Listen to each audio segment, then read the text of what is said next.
So let's continue our discussion that what were those major events which affected the romantic poets and the romantic writers. We talked about in detail about the Industrial Revolution and the French Revolution, but must also consider what were the situation in the literature, what were the situation with the writers. Writers before this time period tended to rely on science and reason to base their writings on. Remember, the Restoration was often called the Age of Reason. Restoration period was the period which was just before the beginning of Romantic Age. So, during the Restoration period and during the New Classical period, science was given much importance, and reason and reasonable thoughts were given much more importance. The poets and the writers, they were very used to write on those subjects which were related to science or which were inspired by the science, and they've always followed the thoughts which were inspired by reason or the reasonable thinking process. So this reasonability or the inspiration by science and scientific ideas was not only projected by the civil society or the general public, but those principles and rules were also followed by the poets and by the writers as well. But the writers soon after this time period, such as the Victorian era, they wrote to affect change in society. कि restoration period के ख़त्म होने के बाद the people who were watching the French Revolution, the impacts of American Revolution, they, not only the general public but also the poets, they want to affect the change in society. They want to be the part of change in society and the social customs. So, in contrast, the Romantic writers focused on personal experiences rather than their experiences inspired by science, and they were very much focused on imagination rather than reason. क्योंकि imagination का ताल्लुक है आपके emotions के साथ, आपकी feelings के साथ, और रीज़न जो है that is based on your intellectual capability. और आप अंडर रीज़न जो है वो कुछ भी ऐसी मिस्टीरियस वर्ल्ड में एंटर नहीं हो सकते जिसमें आप with the help of imagination enter हो सकते हैं। सो रोमांटिक पोइट्री के बारे में जो की फीचर्स जब भी डिस्कस किए जाते हैं, तो पर्सनल एक्सपीरियंसेस के पोइट के या राइटर की जो पर्सनल फीलिंग हैं, इमोशंस हैं, उसके पर्सनल लाइफ एक्सपीरियंसेस हैं, वो सब्जेक्ट बन जाते हैं, और उसकी इमेजिनेशन जो है वो सोर्स ऑफ इंस्पायरेशन बन जाती है।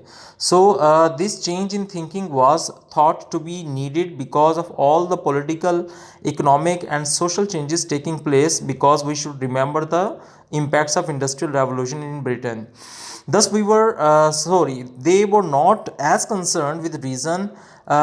For them imagination was much more superior and imagination was much more important. Romantic literature that included the elements of mystery, horror, and the supernatural is known as Gothic. फ्रेंकनस्टीन, जिसका जिक्र हमने शुरू में भी किया, मैरी शैले की का वो फर्स्ट नावल था। Frankenstein is also a gothic novel, जिसमें जो स्टोरी थी that was based on horror and mystery, and there were supernatural elements involve in the plot. तो गॉथिक नावल या गॉथिक लिटरेचर हम ऐसे लिटरेचर को कहते हैं जिसमें एलिमेंट ऑफ हॉरर इन्वॉल्व होता है।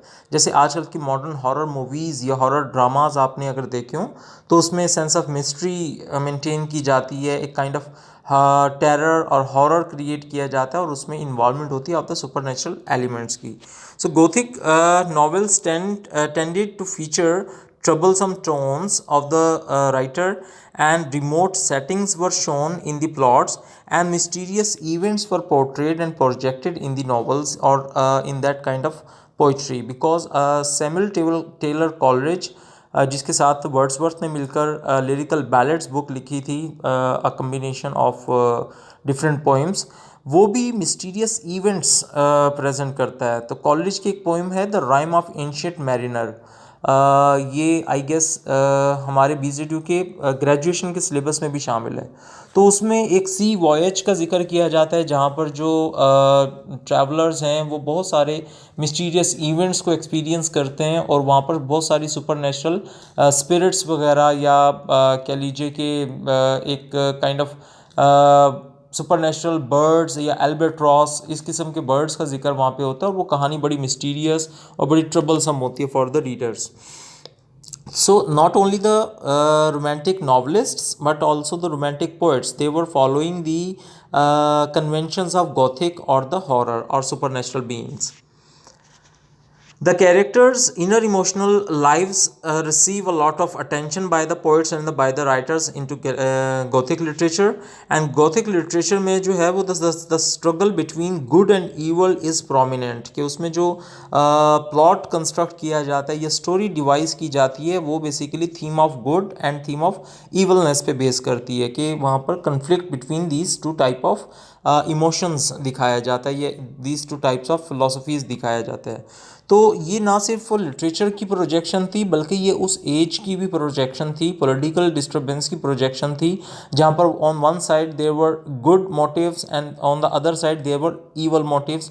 On the one side there were beneficial decision in the favour of the general public, और दूसरी तरफ जो थी वो गवर्नमेंट के टायरेंट या रूलर्स के जो थे वो टायरेंट बिहेवियर्स और इंडस्ट्रियलिस्ट क्लास के, रिच क्लास के टायरेंट एक्शंस थे जिनका कन्फ्लिक्ट सोसाइटी में भी पाया जाता था.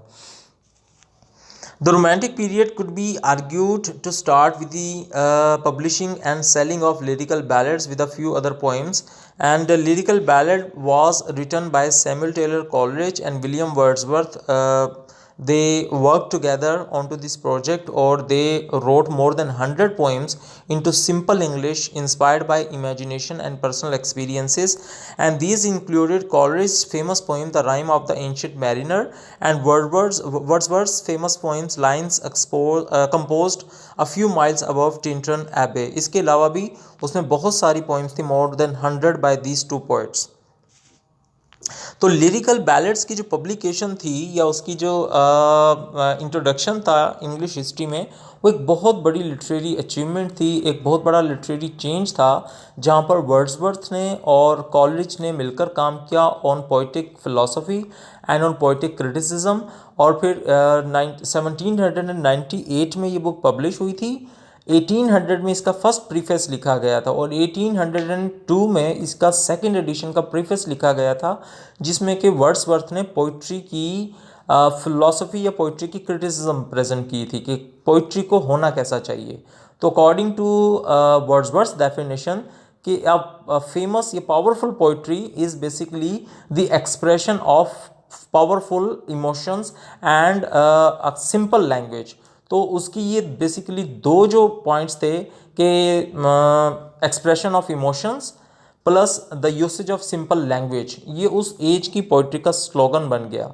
और कॉलरिज ने, वर्ड्सवर्थ ने इसी फिलॉसफी को माइंड में रखते हुए पोइम्स लिखी जो कि बेस्ड करती थी उनके पर्सनल एक्सपीरियंस पे, उनके इमोशनल एक्सप्रेशन पे, और फिर उसमें लैंग्वेज बहुत सिंपल यूज़ की गई. जबकि रेस्टोरेशन पीरियड में या न्यू क्लासिकल एज में जो पोइटिक लैंग्वेज थी वो बहुत मुश्किल, बड़ी टेक्निकल और फुल ऑफ लिटरेरी डिवाइसेस वो यूज़ की जाती थी. Sorry. The era has been most identified with 6 poets. वैसे तो बहुत सारे poets थे इस एज के, लेकिन जो मोस्ट फेमस poets थे उनमें William Blake, William Wordsworth, Samuel Taylor Coleridge, Percy bysshe Shelley, John Keats और जॉर्ज गॉर्डन, या जिसको लॉर्ड बायरन के नाम से भी जाना जाता है, ये उस एज के सबसे पॉपुलर फिगर्स थे, सबसे पॉपुलर पोइट्स थे. अदरवाइज़ इसके अलावा भी पोइट्स थे, जैसे सऊदी था और जैसे वॉल्टर स्कॉट था, और इसमें से कॉलरिज, वर्ड्सवर्थ और